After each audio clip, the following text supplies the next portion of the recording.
காஞ்சிபுரம் மாவட்டத்தில் ரோட்டரி சங்கத்தின் சார்பில் பல்வேறு மக்கள் நலப்பணிகள் மற்றும் பல்வேறு சமூகத்தில் பின்தங்கிய பெண்கள் உள்ளிட்ட பல்வேறு பொது சேவைகளை ரோட்டரி சங்கம் செய்து வருகிறது.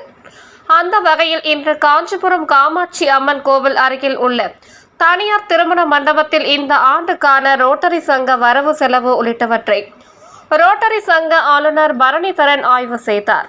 அதனைத் தொடர்ந்து ரோட்டரி சங்கத்தின் சார்பில் தையல் பயிற்சி முடித்த 15 பெண்களுக்கு சான்றிதழ்களையும் வழங்கினார்.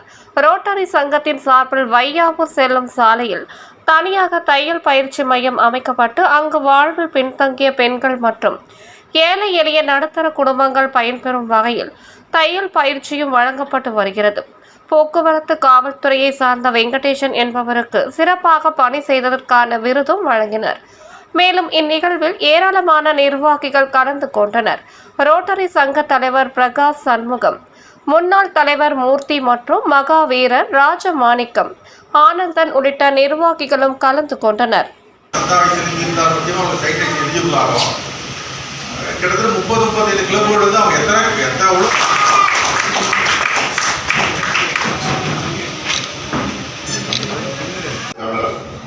சிறப்பாக செயல்படக்கூடிய சங்கங்கள்ல ஒரு முக்கியமான சங்கமா நம்மளுக்கு rotary club of Kanchipuram cosmetics சங்கம்